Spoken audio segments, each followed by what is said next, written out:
Experiencing an ancient city, rich in history that continues to be celebrated thousands of years later, there comes a clear importance of viewing the city as a museum itself.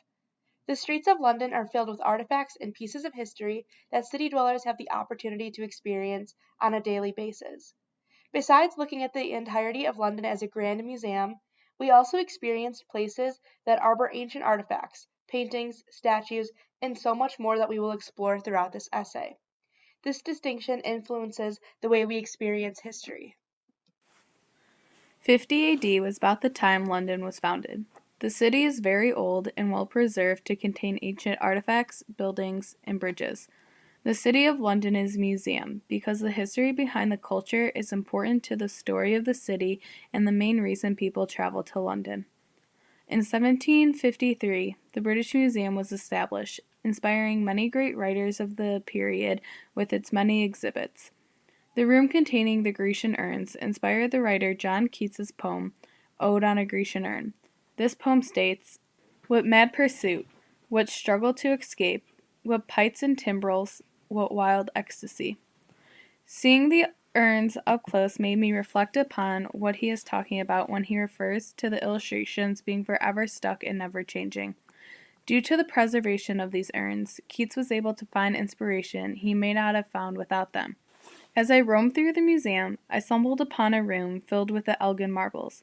This room also inspired Keats, who described how the beauty of these marbles will forever live on in the museum, even after he dies. The story of how the British Museum gained these marbles is not one of good fortune. Lord Elgin bought these marbles using bribery, pressure, and corruption. The marbles, strong and rich in history, mirrors the strength of the British Empire. The museum contains artifacts from various countries. My personal favorite was the mummies, because they are so old and fragile. The amount of time put into the preservation of the human body by the Egyptians is astonishing. There are so many colors and designs used in the burial of each person, requiring every stitch and dye to be done by hand. With so little time, the museum was overwhelming due to how large it was and being incapable of looking at all the history within. In William Wordsworth's The Prelude, he describes himself taking in the beauty of London as he walks through the streets. Wordsworth states, 3 years had flown since I had felt in the heart and soul the shock of a huge town's first presence, and had paced her endless streets a transient visitant. As he walks through the streets, he describes the endlessness of adventure. The city goes on for miles. Each street leads you to a new destination. On our journey, we were led to the London Museum, where we filled our minds with all the information we needed to fully embrace the metropolis of London. The museum contained an exhibit on the Great Fire of London in 1666. The fire started within a bakery one evening when the maiden was not paying close enough attention to the coal she was putting into the oven. The ashes caught a cloth on fire and started the entire building aflame. London is tightly packed with buildings and close alleyways, which caused the fire to quickly spread. The fire lasted around 5 days and burned a large portion of the city. The country grew and developed, however, several older buildings still remained. Along with the rich history of the past, the museum is constantly adding new exhibits that represent more modern history. One of the biggest attractions in the museum is the Olympic Cauldron. The Games were recently held in London in 2012. Within the same exhibit, there were model pieces of each torch, which were all handcrafted differently. Each torch was made flower shaped to represent each country at the Games. When examining history, a great place to look for insight on a specific period in time is through the lens of artwork. Paintings, statues, and other pieces of art are used to bring history to life. The displays in art museums aid in bringing the viewers to a specific moment as they look at the artwork displayed before them. Using this as a means of learning about culture and history, artists pay careful attention to detail to capture a time period perfectly. For these reasons, it is important to appreciate art when diving into history and culture. When looking at a piece of literature such as Impression du Matin by Oscar Wilde, the city is described thoroughly with descriptive words, and we as a reader can paint an image in our head. What makes the art museum a great experience that aids in the understanding of literature and history is that art shows the picture to us, leaving nothing to the imagination. This is a great way to experience history, as through text we can only get so much, but the paintings share much more. On our trip to London, we had the great experience of visiting the National Gallery, National Portrait Gallery, and Tate Britain. The pieces of art in these galleries worked well with the literature we read and deepened our understanding of history, culture, and art. Beginning with the National Gallery, conveniently located in Trafalgar Square, we had the opportunity to experience one of the finest collections of paintings in the world. The National Gallery website explains that this place is the story of European art, masterpiece by masterpiece. This couldn't have been more well put, as we saw British history laid out on the walls in front of us. Some notable artists whose work is located at the National Gallery include Van Gogh, Rembrandt, and Turner. The various pieces of art range from the 13th to the 19th century. It was an absolute treasure to have the chance to leisurely walk around a building full of such iconic pieces of art. Working through the different exhibits, it only felt right that you would find a crowd gathering by Van Gogh's Sunflowers painting, as this is a famous piece of art that is well known across the globe. My favorite part of the museum was getting to see Van Gogh's work. This will be a great memory that I will hold with me. It was an honor to see this piece in person, and as others gathered to view the same masterpiece, it was as if we were able to go to the same magical place together. We continued our examination of art this day as we ventured to the National Portrait Gallery. This gallery is home to thousands of portraits of important British people. Being at this gallery felt like a personal dive into British history. It was actually the first ever gallery dedicated solely to portraits when the doors opened in 1856. This gallery showcases photographs, paintings, drawings, and sculptures. We saw the most famous and rare portrait of Shakespeare, which was excellent for our sake as we had gone to the Globe and studied some of his work. Taking time to just look at many portraits of people was overwhelming, but it was inspiring to see so many people recognized for their exceptional lives well lived. We even got to see Ed Sheeran hanging on the wall. The third art museum we visited was Tate Britain. This building houses a grand collection of British art, specifically a large collection from Joseph Mallord William Turner. Tate Britain is the world center for the display and study of British art. We also had the chance to see some pre-Raphaelite works. One exhibit that was currently running, which I know is a favorite to many, was the room full of metronomes. This room features a neon yellow sign that read, "Don't worry." There was also a linear display of color blocking. Many of the other pieces of artwork in Tate Britain displayed scenes from specific pieces of history, so this helped us to better understand British history as we were able to visualize it. Overall, the art museums created an experience that was unique in comparison to other things that we did. Getting to see iconic pieces of art in person can be breathtaking. Actually seeing pieces of history that we previously read about helped to further our understanding of culture. Looking at history through the lens of art creates a more developed experience and understanding of the city, while also getting the chance to appreciate pieces of artwork that have survived many generations. When you find yourself abroad in an unknown country, you become overwhelmed with the endless possibilities of what to see and do. One may not foresee a city as being a large museum, but when in an unknown territory, it can easily become one.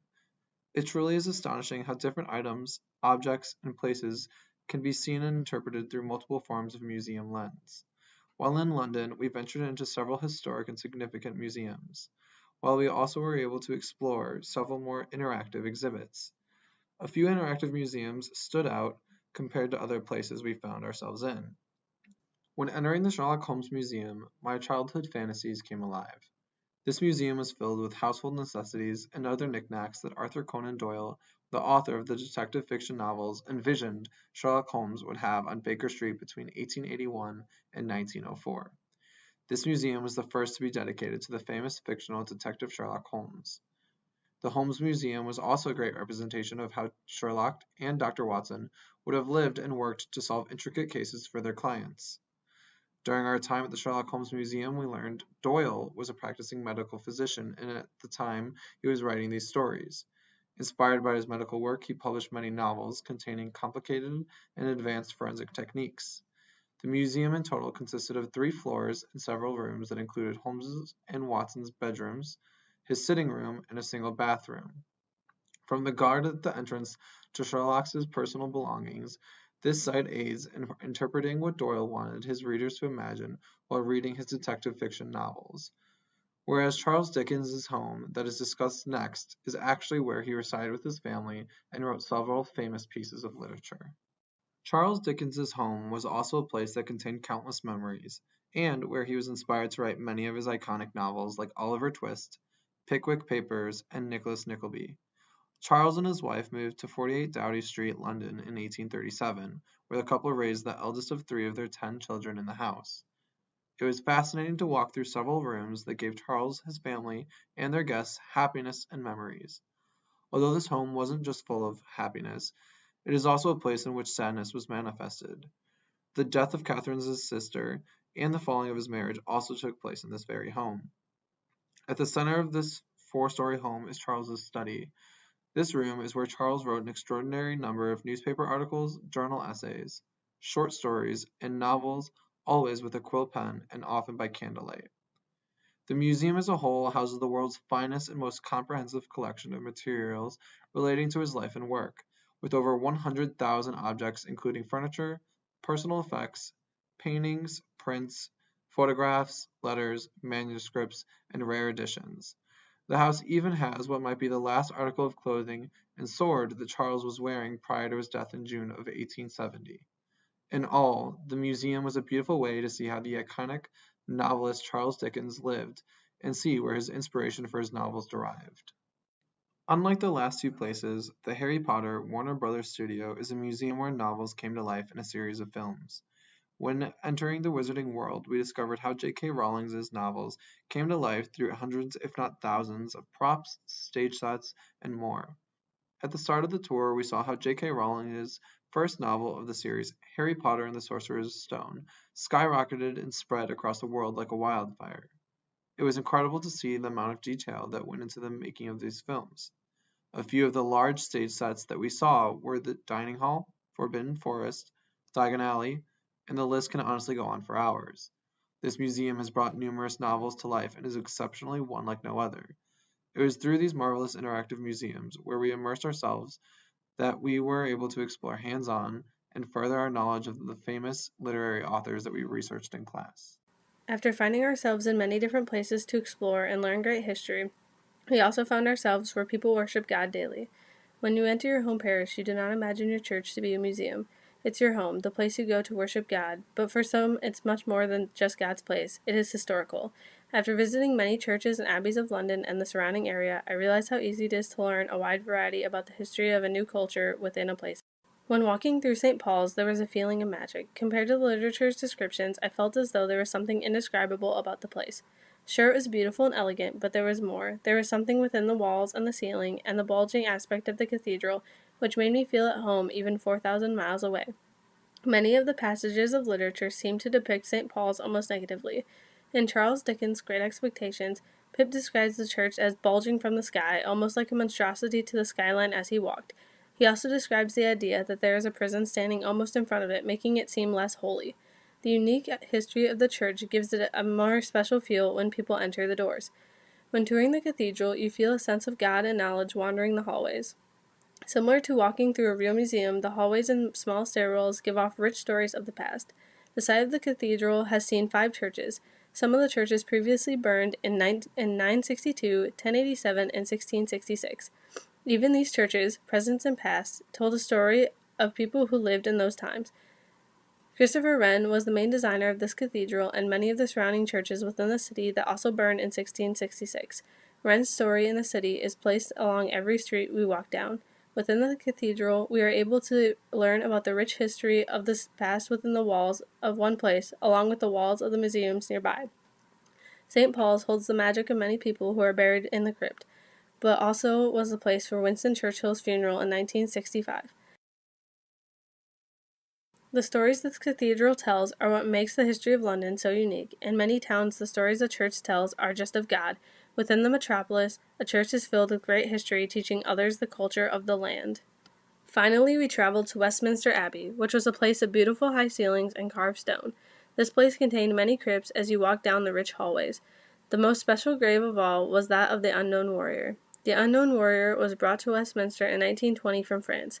The idea to bury the soldier in the abbey came when Reverend Railton noticed a stone in the cemetery reading the grave of an unknown British soldier. From there he contacted the Dean of Westminster, and the body was brought to the abbey. When the body was in the cemetery, not many people would have noticed it and learned its history, But now that it is part of a marvelous cathedral and put somewhere many will see, people are able to understand the great history of the person buried there. When churches become a place where history and God can come together, people learn more about culture. I am not one to explore a museum unless I am forced to, but going into a church, I stumbled upon such great history I didn't know I was going to find. During our time in London, we experienced numerous ways in which history and culture can be examined. We have come to a conclusion that museums provide a very beneficial way of experiencing a load of history all at once. Thousands of years of history can be found in various museums across London through thousands of different exhibits. This vast amount of history and knowledge found within the city allowed us a greater understanding of the literature. Each exhibit and gallery can be seen in so many different ways, depending on the viewer, and the experience of spending time in a museum is unique in this way. The city brings new ideas, new knowledge, new understanding, and new growth.